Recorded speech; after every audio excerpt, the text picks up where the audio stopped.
February 1ನೇ ತಾರೀಕಿಂದ ಪ್ರಚಲಿತ ಘಟನೆಗಳು. ಫೆಬ್ರವರಿ 1ನೇ ತಾರೀಕು ಭಾರತೀಯ ಕರಾವಳಿ ಪಡೆಯ ದಿನವನ್ನು ಆಚರಿಸ್ತೀವಿ.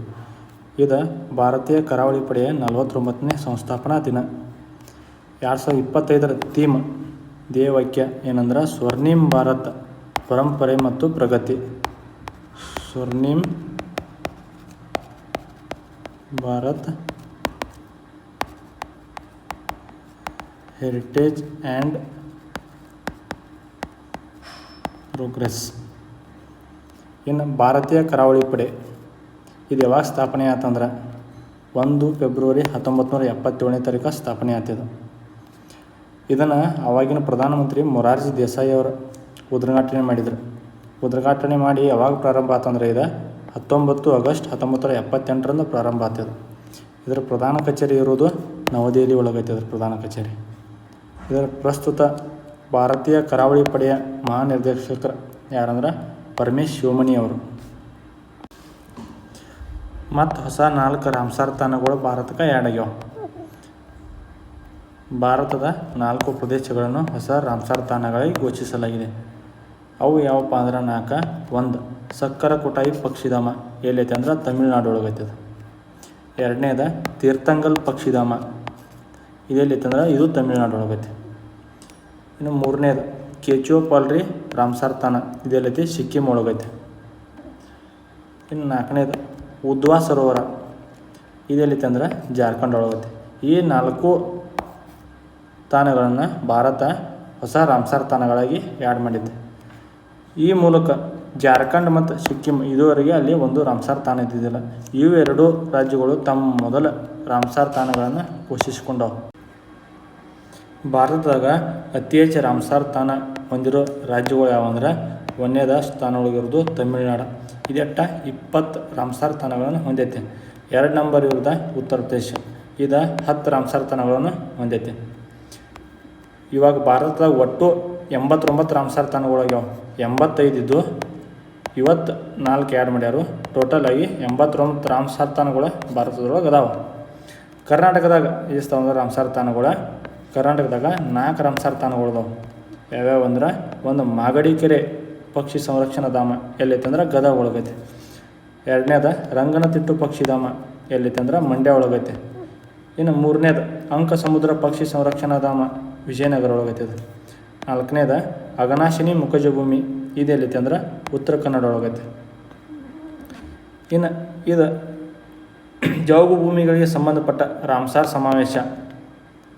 ಈ ಸಮಾವೇಶವನ್ನು 2 ಫೆಬ್ರವರಿ 1971ರಂದು ಇರಾನಿನ ರಾಮ್ಸಾರ್ದಾಗ ಅಳವಡಿಸಲಾಯಿತು. ಇದನ್ನು ಈ ರಾಮ್ಸಾರ್ ಸಮಾವೇಶ ಜೌಗು ಭೂಮಿಗಳು ಮತ್ತು ಅವುಗಳ ಸಂಪನ್ಮೂಲಗಳ ರಕ್ಷಣೆಗಾಗಿ ಅಂತಾರಾಷ್ಟ್ರೀಯ ಚೌಕಟ್ಟನ್ನು ಒದಗಿಸ್ತೈತೆ. ಅದು ವಿಶ್ವದಾಗ ಅತಿ ಹೆಚ್ಚು ರಾಮ್ಸಾರ್ ಸೈಟ್ಗಳನ್ನು ಹೊಂದಿದ ರಾಷ್ಟ್ರ ಅಂದ್ರೆ ಯುನೈಟೆಡ್ ಕಿಂಗ್ಡಮ್. ಎಷ್ಟು ರಾಮ್ಸಾರ್ ಸೈಟ್ ಹೊಂದೈತೆ ಅಂದ್ರೆ ಅದು 175 ರಾಮ್ಸಾರ್ ಸೈಟ್ಗಳನ್ನು ಹೊಂದೈತೆ. ಇನ್ನು 2ನೇದು ಮೆಕ್ಸಿಕೋ. ವಿಶ್ವದಾಗ 2 ನಂಬರ್ ಅತಿ ಹೆಚ್ಚು ರಾಮ್ಸಾರ್ ಸೈಟ್ಗಳನ್ನು ಹೊಂದೈತೆ. ಎಷ್ಟು ಹೊಂದೈತೆ ಅಂದ್ರೆ 142 ರಾಮ್ಸಾರ್ ಸೈಟ್ಗಳನ್ನು BCCI ಕೆಲವೊಂದಿಷ್ಟು ಪ್ರಶಸ್ತಿಗಳನ್ನು ನೀಡೈತೆ. ಅದರೊಳಗೆ BCCI ನೀಡುವ CK ನಾಯ್ಡು ಜೀವಮಾನ ಸಾಧನೆ ಪ್ರಶಸ್ತಿಗೆ ಯಾರು ಆಯ್ಕೆ ಆಗ್ಯಾರ ಅಂದರೆ ಕ್ರಿಕೆಟ್ನ ದಂತಕತೆ ಸಚಿನ್ ತೆಂಡೂಲ್ಕರ್ ಅವರ BCCI ನೀಡುವ CK ನಾಯ್ಡು ಜೀವಮಾನ ಸಾಧನೆ ಪ್ರಶಸ್ತಿಗೆ ಭಾಜನರಾಗ್ಯಾರ. ಇನ್ನು ಮತ್ತೊಂದು ಪಾಲಿ ಉಮ್ರಿಗರ್ ಪ್ರಶಸ್ತಿ. ಇದಕ್ಕೆ ಯಾರು ಆಯ್ಕೆಯಾರ ಅಂದ್ರೆ ಕ್ರಿಕೆಟ್ನ ಜಸ್ಪ್ರೀತ್ ಬೂಮ್ರಾ ಅವರು ಉತ್ತಮ ಪುರುಷ ಅಂತಾರಾಷ್ಟ್ರೀಯ ಕ್ರಿಕೆಟಿಗ ವಿಭಾಗದಲ್ಲಿ ಪಾಲಿ ಉಮ್ರಿಗರ್ ಪ್ರಶಸ್ತಿಗೆ ಆಯ್ಕೆಯಾಗ್ಯಾರ. ಇದಕ್ಕೆ ಮತ್ತು ಇನ್ನೊಂದು ಕ್ರಿಕೆಟ್ ಆಟಗಾರ್ತಿ ಸ್ಮೃತಿ ಮಂದಾನ ಅವರಿಗೆ ಉತ್ತಮ ಮಹಿಳಾ ಅಂತಾರಾಷ್ಟ್ರೀಯ ಕ್ರಿಕೆಟಿಗ ವಿಭಾಗದಲ್ಲಿ ಪ್ರಶಸ್ತಿ ಲಭಿಸೈತಿ ಇವರಿಗೂ. ಇನ್ನು ಕರ್ನಾಟಕ ರಾಜ್ಯ ಹಿಂದುಳಿದ ವರ್ಗಗಳ ಆಯೋಗ. ಇದು ನಮ್ಮ ಕರ್ನಾಟಕ ರಾಜ್ಯ ಹಿಂದುಳಿದ ವರ್ಗಗಳ ಆಯೋಗದ ಅಧ್ಯಕ್ಷರಾಗಿ ಯಾರು ಆಯ್ಕೆ ಆಗ್ಯಾರ ಅಂದ್ರೆ ನ್ಯಾಯವಾದಿ ಮಧುಸೂದನ್ ನಾಯ್ಡು ಅವರನ್ನು ಆಯ್ಕೆ ಮಾಡಲಾಗೈತೆ. ಇನ್ನು ಹಿಂದುಳಿದ ವರ್ಗಗಳ ಆಯೋಗ ನಮ್ಮ ಸಂವಿಧಾನದಾಗ 340ನೇ ವಿಧಿ ಹಿಂದುಳಿದ ವರ್ಗಗಳ ಬಗ್ಗೆ ವಿವರಣೆ ಮಾಡ್ತದೆ. ನಮ್ಮ ಭಾರತದಾಗಿಂದ ಪ್ರಥಮ ಹಿಂದುಳಿದ ವರ್ಗಗಳ ಆಯೋಗದ ಅಧ್ಯಕ್ಷರು ಯಾರಂದ್ರೆ ಕಾಕಾ ಕಾಲೇಲ್ಕರ್ ಅವರು. ಈ ಆಯೋಗವನ್ನು 1953ರಲ್ಲಿ ಜಾರಿಗೆ ತರಲಾಗುತ್ತೆ. ಇನ್ನು ನಮ್ಮ ಭಾರತದಾಗಿಂದ 2ನೇ ಹಿಂದುಳಿದ ವರ್ಗಗಳ ಆಯೋಗ ಯಾವಾಗಂದ್ರೆ 1979ರಾಗ. ಇದರ ಅಧ್ಯಕ್ಷರು ಯಾಗಿದ್ದಂದ್ರೆ JP ಮಂಡಲ್ ಅವರು 1979ರಿಂದ ಹಿಂದುಳಿದ ವರ್ಗಗಳ ಆಯೋಗದ ಅಧ್ಯಕ್ಷ JP ಮಂಡಲ್ ಅವರ ಆಗಿದ್ದರು. ಇನ್ನು ಮೂರನೇ ಹಿಂದುಳಿದ ವರ್ಗಗಳ ಆಯೋಗ ಅಂದ್ರೆ VP ಸಿಂಗ್ ನೇತೃತ್ವದಲ್ಲಿ 1990ರಲ್ಲಿ ನೇಮಕ ಮಾಡ್ಲತ್ತ. ಇನ್ನು ನಮ್ಮ ಕರ್ನಾಟಕದಾಗ ನೋಡೋದಾದ್ರೆ ಹಿಂದುಳಿದ ವರ್ಗಗಳು ಸ್ವತಂತ್ರ ಬರೋಕ್ಕಿಂತ ಮುಂಚಿನ ಲೆಸ್ಲಿ ಮಿಲ್ಲರ್ ಆಯೋಗ 1918ರಾಗ ನೇಮಕ ಮಾಡಲಾಗಿತ್ತು. ಇನ್ನು ಎರಡನೇದಂದ್ರೆ 1960ರಲ್ಲಿ ನಾಗನಗೌಡ ಆಯೋಗ, ಮತ್ತೊಂದು 1972ರಲ್ಲಿ ಹಾವನೂರು ಆಯೋಗ, ಮತ್ತು 1983ರಲ್ಲಿ ವೆಂಕಟಸ್ವಾಮಿ ಆಯೋಗ, ಮತ್ತು 1990ರಲ್ಲಿ ಚಿನ್ನಪ್ಪ ರೆಡ್ಡಿ ಆಯೋಗವನ್ನು ನಮ್ಮ ಕರ್ನಾಟಕದಲ್ಲಿ ನೇಮಕ ಮಾಡಲಾಗಿದೆ. ಇನ್ನು ಸುದ್ದಿಯಲ್ಲಿರುವ ಸ್ಥಳಗಳು ಕೊಲ್ಲೇರು ಸರೋವರ. ಈ ಕೊಲ್ಲೇರು ಸರೋವರ ಎಲ್ಲಿ ಕಂಡು ಬರುತ್ತೆ ಅಂದ್ರೆ ಆಂಧ್ರ ಪ್ರದೇಶದೊಳಗೆ ಕಂಡು ಬರುತ್ತೆ. ಅದು ಇದೆಲ್ಲೈತೆ ಅಂದ್ರೆ ಕೃಷ್ಣ ಮತ್ತು ಗೋದಾವರಿ ನದಿಯ ಮುಖಜ ಭೂಮಿಯ ಮಧ್ಯಪ್ರದೇಶದಲ್ಲಿ ಕಂಡು ಬರ್ತೈತೆ. ಇಲ್ಲಿ ಕೊಲ್ಲೇರು ಸರೋವರ ಇದು ಆಂಧ್ರ ಪ್ರದೇಶದೊಳಗೈತಿ. ಇಲ್ಲಿ ಕೃಷ್ಣಾ ನದಿ ಬರುತ್ತೆ, ಇಲ್ಲಿ ಗೋದಾವರಿ ನದಿ ಬರುತ್ತೆ. ಎರಡೂ ನದಿ ಮುಖಜ ಭೂಮಿಯ ಮಧ್ಯದಲ್ಲಿ ಕೊಲ್ಲೇರು ಸರೋವರ ಕಂಡು ಬರುತ್ತದೆ. ಮತ್ತೊಂದು ಸುದ್ದಿಯಲ್ಲಿರೋ ಸ್ಥಳ ಅಂದ್ರೆ ಕಾರಾ ಸಮುದ್ರ ಇಲ್ಲೈತಿ. ಈ ಕಾರಾ ಸಮುದ್ರ ಆರ್ಕ್ಟಿಕ್ ಓಷನ್ದ ಒಂದು ಭಾಗ ಇದು. ಈ ಕಾರಾ ಸಮುದ್ರ ಏನೈತಿ ಆರ್ಕ್ಟಿಕ್ ಓಷನ್ದ ಒಂದು ಭಾಗ. ಇದು ಸೈಬೀರಿಯಾದ ಮತ್ತು ರಷ್ಯಾದ ಉತ್ತರ ಭಾಗದಲ್ಲಿ ಕಂಡು ಬರುತ್ತದೆ. ಮತ್ತೊಂದು ಸುದ್ದಿಯಲ್ಲಿರೋ ಸ್ಥಳ ನೈಜರ್ ಸುದ್ದಿಯಲ್ಲಿರೋ ಸ್ಥಳ. ಇದು ಆಂಕೋಸರ್ಕಿಯಾಸಿಸ್ ನಿರ್ಮೂಲನೆ ಮಾಡಿದ ಆಫ್ರಿಕಾದ ಮೊದಲ ದೇಶ ಇದೆ ಮತ್ತು ಜಾಗತಿಕವಾಗಿ 5ನೇ ದೇಶ ಇದೆ. ಆಂಕೋಸರ್ಕಿಯಾಸಿಸ್ ರೋಗವನ್ನು ನಿರ್ಮೂಲನೆ ಮಾಡಿದ ಜಾಗತಿಕ 5ನೇ ದೇಶ. ಇನ್ನು ಇದನ್ನು ಆಂಕೋಸರ್ಕಿಯಾಸಿಸ್ ರೋಗವನ್ನು ಜಾಗತಿಕವಾಗಿ ನಿರ್ಮೂಲನೆ ಮಾಡಿದ ಇನ್ನು 4 ದೇಶಗಳು ಯಾವ್ಯಾವ ಅಂದ್ರೆ ಒಂದು ಅಮೇರಿಕಾ, ಇನ್ನೊಂದು ಕೊಲಂಬಿಯಾ, ಇಕ್ವೆಡಾರ, ಮತ್ತೊಂದು ಗ್ವಾಟೆಮಾಲಾ. ಇವು 4 ದೇಶಗಳ ಈ ರೋಗವನ್ನು ನಿರ್ಮೂಲನೆ ಮಾಡಿದ್ದು. ಇನ್ನು 5ನೇ ದೇಶವಾಗಿ ಇದು ನೈಜರ ಸೇರಿಕೊಂಡೈತಿದೆ. ಈ ಆಂಕೋಸರ್ಕಿಯಾಸಿಸ್ ಅಂದ್ರೆ ಇದಕ್ಕೆ ರಿವರ್ ಬ್ಲೈಂಡ್ನೆಸ್ ಅಂತ ಕರೀತಾರೆ. ಇದೊಂದು ಪ್ಯಾರಾಸೈಟಿಕ್ ಡಿಸೀಸ್ ಇದೆ. ಇದು ಪ್ಯಾರಾಸೈಟ್ ರೋಗ ಇದೆ. ಇದು ಮನುಷ್ಯರಿಗೂ ಹರಡ್ತೈತಿ. ಹೆಂಗಂದ್ರೆ ಇದು ಬ್ಲ್ಯಾಕ್ ಫ್ಲೈಸ್ ಇವು ಕಚ್ಚು ಮೂಲಕ ಮನುಷ್ಯರಿಗೂ ಹರಡ್ತೈತಿ. ಈ ನೈಜರ್ದ ರಾಜಧಾನಿ ಯಾವುದಂದ್ರೆ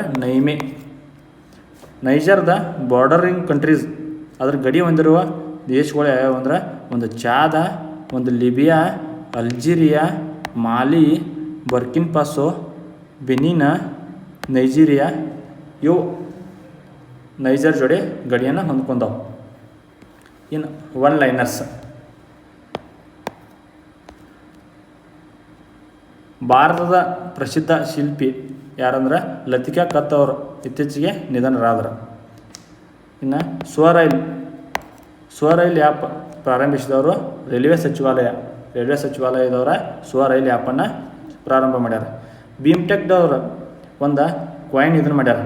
ಅದು ಹೆಂಗಂದ್ರೆ ಭಾರತದ ಮೊದಲ ಬ್ಲಾಕ್ ಚೈನ್ ಆಧಾರಿತ ಕ್ಯಾಂಪಸ್ ಕರೆನ್ಸಿ ಅದು. ಇದು ಭೀಮ್ಟೆಕ್ ಅಂದ್ರೆ Birla institute of management technology. ಇದು ಭೀಮ್ಟೆಕ್ ಅಂದ್ರೆ ಭೀಮ್ಟೆಕ್ದವರ ಭೀಮ್ ಕಾಯಿನನ್ನು ರಿಲೀಸ್ ಮಾಡ್ಯಾರ. ಇನ್ನು ನಾಸಾದ ಆಕ್ಸಿಯಮ್ 4 ಮಿಷನ್. ಈ ಮಿಷನ್ಗೆ ನಮ್ಮ ಭಾರತೀಯರೊಬ್ಬರು ಆಯ್ಕೆಯಾರ, ಭಾರತೀಯ ಆಸ್ಟ್ರೋನಾಟ್ ಅವರು ಆಯ್ಕೆಯಾಗ್ಯಾರ. ಯಾರಂದ್ರೆ ಶುಭಾಂಶು ಶುಕ್ಲಾ ಅವರ ನಾಸಾದ ಆಕ್ಸಿಯಮ್ 4 ಮಿಷನ್ಗೆ ಆಯ್ಕೆಯಾಗ್ಯಾರ ಭಾರತ ವತಿಯಿಂದ. ಇನ್ನು 98ನೇ ಅಖಿಲ ಭಾರತೀಯ ಮರಾಠಿ ಸಾಹಿತ್ಯ ಸಮ್ಮೇಳನದ ಅಧ್ಯಕ್ಷತೆ ವಹಿಸಿದವರು ಮತ್ತು ಉದ್ಘಾಟಿಸಿದವರು ಯಾರಂದ್ರೆ ಅದರ ಅಧ್ಯಕ್ಷತೆ ವಹಿಸಿದವರು ತಾರಾ ಬಾವಲ್ಕರ್ ಮತ್ತು ಅದನ್ನು ಉದ್ಘಾಟನೆ ಮಾಡಿದವರ ನರೇಂದ್ರ ಮೋದಿಯವರು. ಇದು 98ನೇ ಅಖಿಲ ಭಾರತೀಯ ಮರಾಠಿ ಸಾಹಿತ್ಯ ಸಮ್ಮೇಳನ ಎಲ್ಲಿ ನಡೀತಂದ್ರೆ ನವದೆಹಲಿಯಲ್ಲಿ ನಡೀತದೆ. ಇದನ್ನು ನರೇಂದ್ರ ಮೋದಿಯವರು ಉದ್ಘಾಟನೆ ಮಾಡ್ರು. ಇದಕ್ಕಿಂತ ಫಸ್ಟ್ ನವದೆಹಲಿಯಲ್ಲಿ ಒಮ್ಮೆ ಯಾವಾಗ ನಡೆದಿರ್ತಾರೆ 1954ರಾಗ ನಡೆದಿತ್ತು. ಅದನ್ನು ಬಿಟ್ಟು ನವದೆಹಲಿಯಲ್ಲಿ ನಡೆದಿದ್ದಂದ್ರೆ ಇದು 2ನೇ ಸಲ ಯಾವ್ದಲ್ಲಿ. ಇನ್ನು ಐಸ್ಪಾಟ್ ಪೋರ್ಟಲ್ ಅಂತ ಒಂದು ಪೋರ್ಟಲ್ ಬಂದೈತಿ. ಆ ಪೋರ್ಟಲನ್ನು ಪ್ರಾರಂಭಿಸಿದವರು ಸೆಬಿ ಅಂದ್ರೆ securities and exchange board of India. ಇನ್ನು ಗ್ರಾಮೀಣ ಕ್ರಿಕೆಟ್ ಕ್ರೀಡಾಕೂಟ ಪ್ರಾರಂಭಿಸಿದ ಭಾರತದ ಮೊದಲ ರಾಜ್ಯ ಯಾವುದಂದ್ರೆ ಬಿಹಾರ. ಮಹಾಕುಂಭಮೇಳದ ಕಾಲ್ತುಳಿತದ ಅಧ್ಯಯನಕ್ಕೆ ನೇಮಕವಾದ ಆಯೋಗದ ಅಧ್ಯಕ್ಷರು ಯಾರಂದ್ರೆ ನ್ಯಾಯಮೂರ್ತಿ ಹರ್ಷ್ ಕುಮಾರ್ ಅವರು.